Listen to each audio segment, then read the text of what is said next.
जय हिंद दोस्तों, आशा करता हूं आप सभी स्वस्थ होंगे। मेरा नाम है विक्रम कुमार। इस वीडियो में हम लोग क्या पढ़ेंगे, why power sharing is desirable.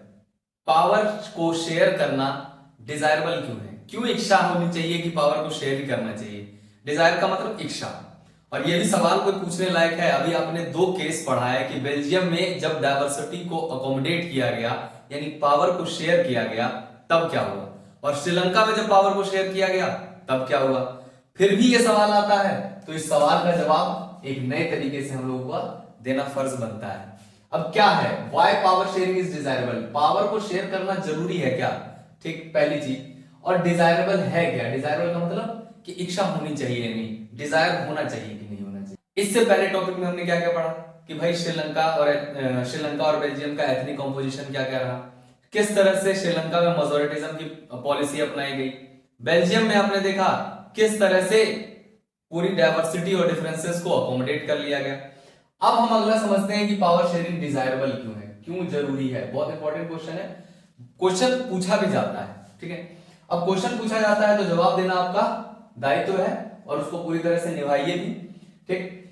पहला रीजन है प्रूडेंट और दूसरा रीजन है मोरल, ठीक।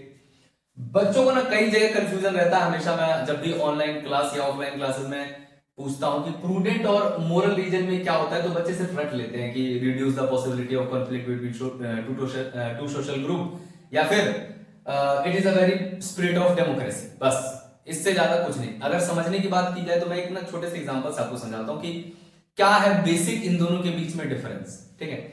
ज्यादा बड़ा नहीं, एक शॉर्ट एंड समराइज समझिएगा। मोरलिटी का मतलब क्या होता है, नैतिकता, और प्रूडेंशियल का मतलब क्या होता है, समझदारी, विजडम।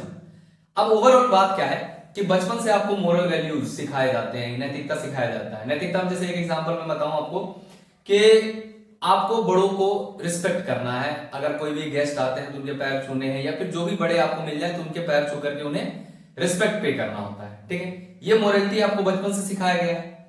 लेकिन अगर आप सड़क पर चलना शुरू करें तो आपसे सब बड़े होंगे, और सब मतलब कि लगभग लगभग 80 to 90% आपको बड़े मिलेंगे, फिर सबके पैर छूते चलोगे, है ना। नहीं, ऐसा नहीं है। आपको इसके लिए प्रूडेंट होने की भी जरूरत होती है कि कौन बड़े, जिनको आप जान रहे हैं या फिर जिनको आप पहचानते हैं, या फिर जो आपके गेस्ट लगते हैं या फिर कोई रिलेशन में लगते हैं, तो उनके पैर छूते या उन्हें विश करते हैं गुड मॉर्निंग, और बाकी सभी को आंख बंद करके नेग्लेक्ट करते हुए आप चले जाते हैं अपने स्कूल की ओर, या फिर जहां भी आप जा रहे हैं मार्केट में, आप अपने काम की ओर चले जाते हैं। तो ओवरऑल क्या सिचुएशन है कि मोरलिटी होना जरूरी है, यानी कि मोरल वैल्यूज आपको सिखाए गए हैं, लेकिन प्रूडेंट वे में, ठीक है। तो इसी बेस पे दो रीजन है हमारे पास, एक प्रूडेंट और दूसरा मोरल, जहां पे हम पावर को शेयर करते हैं, ठीक है। तो प्रूडेंशियल का मतलब क्या होता है, power sharing is good, very good, power sharing होना भी चाहिए। गुड किस कंटेक्स्ट में, बेल्जियम के कंटेक्स्ट में। श्रीलंका के कंटेक्स्ट में अगर कहा जाए पावर शेयरिंग तो हुआ ही नहीं था, तो गुड किस बात का, because it help to reduce the possibility of conflict between two social group. एक देश के अंदर इतनी सारी डाइवर्सिटी है और उस डाइवर्सिटी के अंदर और सारी डाइवर्सिटी है। मतलब समझना कि जैसे मान लीजिए कि हमारे देश में तो अगर देखा जाए तो बहुत सारी डाइवर्सिटी है। एक अगर रिलीजन की बात की जाए तो उस रिलीजन के भी बहुत सारे सबसेक्ट हैं, उस सबसेक्ट के अंदर भी बहुत सारे सेक्ट हैं। तो कहीं ना कहीं सबसेक्ट सबसेक्ट सबसेक्ट चलता चलता है, और ऐसे ही बहुत सारा डाइवर्सिटीज हमें देखने को मिलता है। अब होता क्या है कि हम लोग रहते हैं, मनुष्य एक सामाजिक प्राणी है। अब उस समाज में रहता है तो अलग अलग सोशल ग्रुप रहते हैं, और सबको अपने कहीं ना कहीं रिप्रेजेंटेशन की, या फिर कह सकते हैं अपने राइट्स की बात करनी होती है। तो वो सोशल ग्रुप के बीच में अगर उनको इक्वल राइट्स ना मिले, अगर उनके बीच में पावर शेयर ना हो, तो कहीं ना कहीं वो डिस्क्रिमिनेशन होगा उनके साथ, जिनके साथ पावर शेयर नहीं हुआ या जिनको इक्वल राइट्स नहीं मिले। और इसके कारण क्या होगा कि हो सकता है वो दोनों के दोनों सोशल ग्रुप, जैसे श्रीलंका के केस में सिन्हाला और तमिल के बीच में हुआ, वैसे जो पर्टिकुलर कम्युनिटी के बीच में राइट्स नहीं शेयर होंगे या पावर शेयर नहीं किया जाएगा, उनके बीच में कॉन्फ्लिक्ट रेज होगा। तो प्रूडेंट वे क्या है, समझदारी क्या है कि उन दोनों को पावर शेयर किया जाए। और पावर शेयर करने से क्या होगा, पॉसिबिलिटी है, संभावना है कि वहां पे किसी भी तरह का कॉन्फ्लिक्ट हो ही ना। Possibility to reduce the conflict between two social group. Next समझिएगा moral. Power sharing is very spirit of democracy. Democracy means लोकतंत्र, जनता का शासन, लोगों के लिए, लोगों के द्वारा, लोगों से, ठीक है। By the people, for the people and to the people. अब भाई लोकतंत्र है तो लोकतंत्र की आत्मा जिसे कहते हैं ना सोल, वो पावर शेयर करना ही है। अगर पावर शेयर नहीं हो रहा है तो वो कहीं ना कहीं लोकतांत्रिक सरकार नहीं है, डेमोक्रेटिक गवर्नमेंट नहीं है। तो it is a very spirit of democracy, यानी कि अगर लोकतंत्र है, डेमोक्रेसी है किसी कंट्री में, तो कहीं ना कहीं पावर शेयर किया ही जाना चाहिए और शेयर होता है। ठीक है, अगर आप प्रिटेंड करते हैं जस्ट लाइक कि हम डेमोक्रेटिक कंट्री जैसा बनने की कोशिश कर रहे हैं या फिर हम दिखाने की कोशिश कर रहे हैं, तब तो पावर शेयर नहीं किया जाएगा। जैसे श्रीलंका में आप देखेंगे कि वहां पे डेमोक्रेटिकली इलेक्टेड गवर्नमेंट ने ये काम किया था, मेजोरिटिज्म की पॉलिसी को अपनाया था। तो ओवरऑल बात क्या कहने की कोशिश की जा रही है कि डेमोक्रेसी अगर है, अगर एग्जिस्ट करती है रियल डेमोक्रेसी, तो पावर को शेयर करना, it is a very, power sharing is the very spirit of democracy. कहीं ना कहीं डेमोक्रेसी की आत्मा होती है कि पावर को शेयर किया ही जाए। लेकिन श्रीलंका में सिर्फ और सिर्फ ट्राई टू प्रिटेंड, यानी कि उन्होंने सिर्फ दिखाने की कोशिश की, दिखावे वाली बात थी कि हम लोग डेमोक्रेटिक कंट्री, हम लोग पावर शेयर कर रहे हैं, बट पावर को शेयर नहीं किया गया। अब समझिएगा कि प्रूडेंट रीजन, अभी से डिटेल में हम लोग समझेंगे कि अगर मान लीजिए आपका क्वेश्चन 3 मार्क्स का आ जाता है या 5 मार्क्स का आ जाता है, तो आपको आंसर पूरा लिखना होता है। ठीक है, अगर आपसे सिर्फ और सिर्फ 1 मार्क्स में पूछे तो शॉर्ट एंड सिंपल, बहुत स्वीट सा आंसर आप लिख करके आ जाएगा, prudential reason and moral reason reduce the possibility of conflict between two social group and power sharing is a very spirit of democracy। खत्म हो जाएगी कहानी। बट यहाँ पे अगर आपको 3 मार्क्स में पूछा जाए या फिर 5 मार्क्स में पूछा जाए, तो आप आंसर को थोड़ा सा अच्छे से सुंदर सजा करके लॉन्ग टर्म में लिखेंगे, लॉन्ग टर्म यानी कि लॉन्ग आंसर के फॉर्मेट में लिखेंगे। ठीक है, prudential reason for power sharing, social conflict often leads to the violence, social conflicts, ठीक है, often leads to the violence and political instability. जैसा कि अभी मैंने बताया, एक सोसाइटी के अंदर बहुत सारे ग्रुप रहते हैं। ठीक है, अब जब एक ग्रुप को पर्टिकुलर गवर्नमेंट फेवर करेगी और दूसरे को गवर्नमेंट फेवर नहीं करेगी, तो कहीं ना कहीं उनके बीच में स्ट्रगल शुरू हो जाएगा, सर्वाइवल का स्ट्रगल शुरू हो जाएगा, इक्वल राइट्स का स्ट्रगल शुरू हो जाएगा।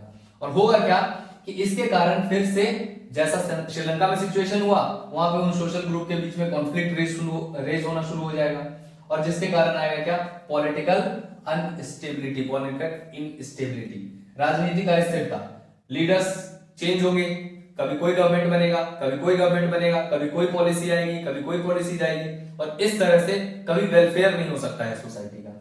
It is good way to ensure the stability of political order. अगर आप पावर को शेयर करते हैं समझदारी से, ठीक है, जैसे सपोज दैट मान लीजिए कि हमारे सोसाइटी के अंदर बहुत सारे लोग रहते हैं, ठीक है, जिसमें माइनॉरिटी कम्युनिटीज है। जैसे आपको अगर एग्जांपल के तौर पे दिया जाए कि अनरिजर्व कैटेगरी है, ओबीसी कैटेगरी है, एससी कैटेगरी है, एसटी कैटेगरीज, अलग अलग कैटेगरीज को लोग रहते हैं सोसाइटी में। अगर मान लिया जाए उन्हें जो दिया जाता है प्रूडेंट तरीके से रिजर्वेशन दिया जाता है ताकि वो मेन स्ट्रीम से जुड़ सके, तो उनको भी कहीं ना कहीं इक्वल अपॉर्चुनिटी मिल रहा है, और जिसके कारण हमारे देश के अंदर ये नहीं देखा जाता है कभी भी दो सोशल ग्रुप के बीच में, मोस्टली तो नहीं देखा जाता है, बट कभी कभी तो होता रहता है। डेमोक्रेसी है, सबको अपनी आजादी है कि सब अपनी बात रख सकें, सब अपनी डिमांड रख सकें, बट मोस्टली देखा जाएगा क्या कॉन्स्टिट्यूशन सभी के राइट्स को प्रोटेक्ट करता है और पावर को शेयर किया जाता है। तो माइनॉरिटी गवर्नमेंट जो होता है, यानी माइनॉरिटी गवर्नमेंट नहीं, यानी कि माइनॉरिटी पीपल जो होते हैं, तो गवर्नमेंट उन्हें भी प्रोटेक्ट करता है थ्रू द रिजर्वेशन, ताकि वो मेन स्ट्रीम में जुड़ सके, इक्वल अपॉर्चुनिटी मिल सके ओवरऑल। तो इसके कारण क्या आता है, पॉलिटिकल ऑर्डर में स्टेबिलिटी आ जाता है, क्योंकि जो लीडर्स बेहतर तरीके से पावर को शेयर करने पे जोर देते हैं, उनसे पॉलिटिकल स्टेबिलिटी बनी रहती है। Imposing the will of majority community over the minority looks like an attractive option in short term। देखिए समझिएगा इस चीज को, Imposing का मतलब होता है थोपना, ठीक है। जब किसी देश के अंदर majority community जिनकी संख्या बहुत ज्यादा है और वो माइनॉरिटी कम्युनिटी के ऊपर अपनी बातों को, यानी कि जो भी उन्होंने पॉलिसी बनाई है उसे थोप दे, ठीक है, जबरदस्ती, क्योंकि वो संख्या में कम है, क्या कर पाएंगे आखिर सरकार, डेमोक्रेसी में सरकार चुनने के लिए आपको मेजोरिटी में होना पड़ता है, और अगर आप मेजोरिटी में नहीं है और आप माइनॉरिटी में हैं, तो मेजोरिटी कम्युनिटी अगर आपके ऊपर अपनी विल, अपनी चाहत थोप दे जबरदस्ती, तो उस सिचुएशन में क्या होगा, होगा क्या, वो तो आपको पता है, एग्जैक्टली कॉन्फ्लिक्ट रेज होगा after a long term, but in short term ये बहुत अट्रैक्टिव लगेगा मेजोरिटी ग्रुप को कि हमने जो चाहा हमें मिल गया, हमने माइनॉरिटी कम्युनिटी को दबा दिया, हमने अपना डोमिनेशन स्टैब्लिश कर लिया, हम अपने आप को सुप्रीम बना चुके हैं, ठीक है। ये शॉर्ट टर्म में कहीं ना कहीं अट्रैक्टिव ऑप्शन है, बट इन लॉन्ग टर्म क्या होगा, long term in the long term it undermines the unity of the nation. ठीक है, जो माइनॉरिटी कम्युनिटी है, अगर आप उनके ऊपर अपना दबाव देते रहेंगे कंटिन्यूअसली, आप अपना विल इंपोज करते रहेंगे, तो एक समय के बाद बर्दाश्त करते करते करते करते करते करते कहीं ना कहीं बर्दाश्त की हद पार हो जाएगी और उसके बाद ये फूटेगा, गुस्सा कहीं ना कहीं रहेगा अंदर और एक दिन फूटेगा, और फूटने के बाद हो सकता है देश की यूनिटी यानी कि कंट्री की यूनिटी पे भी आफत आ जाए, वो देश डिसइंटीग्रेट हो सकते हैं, कंट्री नेशन जो भी है वो डिसइंटीग्रेट हो सकता है। कारण उसका क्योंकि आपने उस माइनॉरिटी ग्रुप को हमेशा अपने से अलग महसूस करवाया, वो अपने आप को कहीं ना कहीं एलिमिनेटेड फील करते रहे, और जिसके कारण आपका देश टूटना तय है। जैसे कि श्रीलंका में टूटने की बात की है, बाद में टूटा नहीं अलग बात है, समझ लिया, लेकिन टूटने की तो बात थी। Tyranny of the majority is not just oppressive for the minority, it often brings ruin to the majority as well. Tyranny का मतलब होता है अत्याचार। अत्याचार अगर majority ग्रुप माइनॉरिटी पे करती है तो सिर्फ और सिर्फ वो अत्याचार माइनॉरिटी पे नहीं है, बल्कि वो मेजॉरिटी को भी रूइन करती है, मेजॉरिटी कम्युनिटी को भी बर्बाद करती है। फॉर एग्जाम्पल आप ऐसे समझ सकते हैं कि मान लीजिए कोई पर्टिकुलर ग्रुप मेजॉरिटी में है, ठीक है, और वो पर्टिकुलर ग्रुप मेजॉरिटी में मान लीजिए ए नाम का कोई मेजॉरिटी ग्रुप है और उसी के कोई लीडर है जो कि उसको रिप्रेजेंट कर रहे हैं। ठीक है, तो क्या ऐसा है कि एक जो सोशल ग्रुप है, ए नाम की जितनी भी सोशल ग्रुप से लोग बिलोंग करते हैं, वो सभी के सभी प्रॉस्पर हो जाएंगे, सभी के सभी रिच हो जाएंगे, सभी को अच्छे खासे एजुकेशन, सबको अच्छा हेल्थ मिलेगा? नहीं होता है। जो ये लीडर है वो सब अपना फायदा देखते हैं, अपने आप को कैसे स्टेब्लिश किया जाए उस चीज को देखते हैं। तो सोसाइटी के अंदर जो जितने भी ए ग्रुप से बिलोंग करने वाले सोशल ग्रुप के लोग हैं वो सब नहीं उसके बेनिफिशियरी होते हैं, मोस्टली होते हैं बट सब नहीं होते हैं। तो इसी तरह से कहा गया है यहाँ पे कि मेजॉरिटी जो है अगर कहीं ना कहीं ऑपरेसिव यानी टायरनी करती है माइनॉरिटी के ऊपर, अल्पसंख्यक लोगों के ऊपर, तो ये सिर्फ और सिर्फ माइनॉरिटी को नहीं दिक्कत देगा, आगे आने वाले समय में उस मेजॉरिटी ग्रुप को भी दिक्कत देगा। ठीक है, अब नेक्स्ट समझिए प्रूडेंशियल रीजन हुआ कि क्यों हमें पावर को शेयर करना चाहिए। ठीक है, क्यों? ताकि हमारे देश के अंदर या फिर जिस भी देश में पावर को शेयर किया जाएगा वहां पे क्या बना रहे? सौहार्द बना रहे, शांति बना रहे, पीस बना रहे, वायलेंस किसी तरह का ना हो, पॉलिटिकल स्टेबिलिटी बना रहे। हर एक सोसाइटी में जो जितने भी लोग रहते हैं, जो भी सोशल ग्रुप है, उन सभी को बेटर अपॉर्चुनिटी, इक्वल अपॉर्चुनिटी मिलता रहे विदाउट एनी डिस्क्रिमिनेशन। अब समझिए मोरल रीजन। तो मोरल रीजन में सबसे पहले आता है हमारा very spirit of democracy. Very spirit of democracy means कि लोकतंत्र की आत्मा ही है पावर को शेयर करना। लोकतंत्र में अगर पावर शेयर नहीं किया जा रहा है तो लोकतंत्र की आत्मा मर गई। और लोकतंत्र एक तरह से समझिए बॉडी है और उसका सोल है पावर शेयरिंग, और अगर पावर शेयर नहीं हुआ तो आत्मा मर गई, यानी फिर लोकतंत्र भी मर गया। लोकतंत्र बॉडी का क्या ही होता है, बॉडी जला दिया जाता है, तो वैसे ही यहाँ पे भी लोकतंत्र का कुछ काम नहीं होगा, लोकतंत्र खोखला होगा अगर पावर शेयर नहीं होता है। तो a democratic rules involve sharing power within those affected by its exercise and who have lived with its effect. It means कि डेमोक्रेटिक रूल्स में जिस तरह से भी जो भी लोकतंत्र में रहते हैं, हर किसी के पास involve the sharing power with those affected by its exercise. Suppose that कोई कानून बनता है और सोसाइटी में जो भी लोग हैं वो सभी के सभी उस चीज में इन्वॉल्व होते हैं और अफेक्ट होते हैं उससे, तो उनके लिए भी इतना ही इंपॉर्टेंट है उस पावर को शेयर करना जो लोग इससे अफेक्ट हो रहे हैं। ठीक है, and who have to live with its effect, और जिनको इन इफेक्ट्स के साथ रहना है। सपोज दैट जैसे रिसेंटली किसान कानून आया, किसान बिल पारित किया गया था और उसे बाद में रिपेल कर लिया गया, बाद में वापस भी ले लिया गया। तो उन लोगों के लिए भी तो जरूरी था ना, जैसे जो फार्मर हैं जिनके साथ ये बिल लागू होता, उन लोगों के लिए भी जरूरी था। और दूसरे केस में अगर आप देखेंगे जिनको इस बिल के साथ रहना था, यानी कि इस कानून के साथ रहना था फार्मर्स को, तो फार्मर्स ने प्रोटेस्ट किया, गवर्नमेंट ने हमारी इस चीज को सुनी और गवर्नमेंट ने वापस ले लिया। तो ये चीजें चलती रहती हैं क्योंकि डेमोक्रेसी यहाँ पे, और डेमोक्रेसी में पावर को शेयर करना ही बेहतर तरीका होता है। और पावर शेयर किया गया तो कॉन्फ्लिक्ट खत्म भी हुआ, अब फिर से कॉन्फ्लिक्ट रेज होता है और फिर से कहीं ना कहीं कुछ ना कुछ होता रहता है। तो ये चलती रहती है डेमोक्रेसी में। प्रोटेस्ट बहुत बड़ा एक हथियार है। लोग जब प्रोटेस्ट करते हैं तो गवर्नमेंट सुनती है और गवर्नमेंट सुनती है पावर को शेयर करती है, और पावर को शेयर करने के बाद सारी जो कॉन्फ्लिक्ट है उसे खत्म किया जाता है। People have a right to be consult on how they are govern. ठीक है, लोग चुनते हैं, लोग पावर में लाते हैं सरकार को। हमारा आपका एक एक वोट बहुत मूल्य होता है, बहुत कॉस्टली होता है। जब हम एक वोट कास्ट करते हैं, ऐसे हमारे जैसे कई सारे लोग जब वोट कास्ट करते हैं तो हम अपना एक रिप्रेजेंटेटिव चुनते हैं और उन रिप्रेजेंटेटिव के द्वारा हम अपने आप को प्रेजेंट करते हैं पार्लियामेंट में, सरकार बनाते हैं, हमारे द्वारा बनाई जाती है सरकार।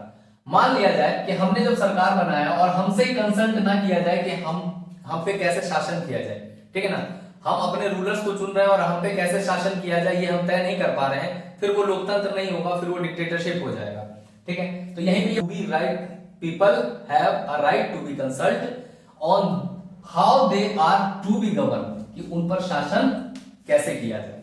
नेक्स्ट देखिए, a legitimate government is one where citizen through participation acquire a stake in the system, ठीक है। व्हाट इट मींस कि एक लेजिटिमेट गवर्नमेंट जो है, एक अकाउंटेबल या लेजिटिमेट या फिर जो रिस्पॉन्सिबल गवर्नमेंट है, वो कौन सी है? One where citizen through participation, देश का नागरिक की हिस्सेदारी बहुत जरूरी होती है लोकतंत्र में। तो जब देश का नागरिक उस चीज में पार्टिसिपेट करता है तो उस सिस्टम में कहीं ना कहीं एक्वायर करता है अपना एक शेयर, ठीक है। जैसे कि अगर आप वोट कास्ट करते हैं, अभी आप तो नहीं कर पाओगे, बट आफ्टर 18 जब आप वोट कास्ट करते हैं तो कहीं ना कहीं आप उस सिस्टम में एक शेयर एक्वायर करते हैं कि आपके थ्रू गवर्नमेंट बनी है, ठीक है। आपका ओपिनियन भी उतना ही मैटर करता है जितना अगले का करता है। तो each and every one individual का ओपिनियन से लेकर के एक इंडिविजुअल की पार्टिसिपेशन बहुत इंपॉर्टेंट होती है जब लेजिटिमेट गवर्नमेंट की बात की जाती है, जब रिस्पॉन्सिबल गवर्नमेंट की बात की जाती है, जब अकाउंटेबल फॉर्म ऑफ गवर्नमेंट की बात की जाती है। और ऐसा फॉर्म ऑफ गवर्नमेंट सिर्फ और सिर्फ डेमोक्रेटिक में ही एग्जिस्ट कर सकता है, जो डेमोक्रेटिकली इलेक्टेड हो, पार्टिसिपेशन हो जहां लोगों की। तो ओवरऑल दो रीजन है, प्रूडेंशियल एंड मोरल रीजन। अब दोनों के बेसिस पे पावर को शेयर किस तरह से किया जाएगा ये मैंने अभी आपको एक्सप्लेन किया। आई होप आपको अच्छे समझ में आया होगा। अब इसके बाद समझिए कंक्लूजन। कंक्लूजन क्या है? While the prudential reason stress that power sharing will bring out the better outcomes, बिल्कुल आएगा। श्रीलंका में जब पावर शेयर नहीं किया गया तो कितना बेटर आउटकम आया आप अच्छे से जानते हैं, एक सिविल वॉर देखने को मिला। लेकिन बेल्जियम के केस में देखिएगा तो प्रूडेंशियल रीजन स्ट्रेस जोर किस पे देता है? दैट पावर शेयरिंग, अगर पावर शेयर होता है तो will bring out better outcomes, definitely एक बेटर आउटकम आएगा। दो सोशल ग्रुप के बीच में, दो सोसाइटी के बीच में कभी भी कोई भी कॉन्फ्लिक्ट रेज नहीं होगा और पीस एंड हार्मनी के साथ सबके साथ एक यूनिटी डेवलप होगा, जिसके साथ नेशन आराम से चलता रहेगा, पॉलिटिकल स्टेबिलिटी बनी रहेगी और किसी तरह का कोई भी विवाद देखने को नहीं मिलेगा। That is how the better outcomes possibly होगा। नेक्स्ट देखिए, moral reason emphasise, moral reason किस चीज पे जोर देता है? The very act of power sharing as the valuable, यानी कि पावर शेयरिंग ही सबसे वैल्यूएबल है। अगर डेमोक्रेटिक फॉर्म ऑफ गवर्नमेंट रखना है, देश में सबको एक साथ लेकर के चलना है, सबका साथ सबका विकास जैसा स्लोगन रेज करना है, तो आपको क्या करना पड़ेगा? पावर को शेयर करना पड़ेगा। तो ओवरऑल इस टॉपिक में हमने दो चीजों को समझा है। पहला कि पावर शेयरिंग डिजायरेबल क्यों है, उसके दो रीजन है, प्रूडेंट एंड मोरल। प्रूडेंट एक समझदारी वाला फैसला है और मोरल क्या है कि ये आत्मा है लोकतंत्र की। अगर आप इस नैतिकता को ही भूल जाएंगे तो फिर ऑब्वियस सी बात है आप डेमोक्रेसी को नहीं समझ रहे हैं। दूसरे बात, इस सभी टॉपिक को जब हम कंक्लूड करते हैं तो पावर शेयरिंग बहुत जरूरी हो जाता है हमारे लिए या किसी भी देश में गवर्नमेंट के लिए। अब इसके बाद हम लोग नेक्स्ट टॉपिक में फॉर्म ऑफ पावर शेयरिंग पढ़ेंगे। फॉर्म ऑफ पावर शेयरिंग में अलग अलग तरीके से फॉर्म ऑफ पावर शेयरिंग, किस तरह से पावर को शेयर किया जाता है, हॉरिजॉन्टल पावर शेयरिंग क्या होता है, वर्टिकल पावर शेयरिंग क्या होता है, प्रेशर ग्रुप्स क्या होते हैं, और इन सभी चीजों को डिटेल में डिस्कस करेंगे। अभी इस टॉपिक में से जो क्वेश्चन बनता है why power sharing is desirable, इसे अच्छे से समझ लीजिएगा और अगर नहीं याद रहता है तो बार बार पढ़िए ताकि आपको याद रहे। याद रखने के लिए सबसे बेहतर तरीका है समझ करके पढ़िए। Thank you very much.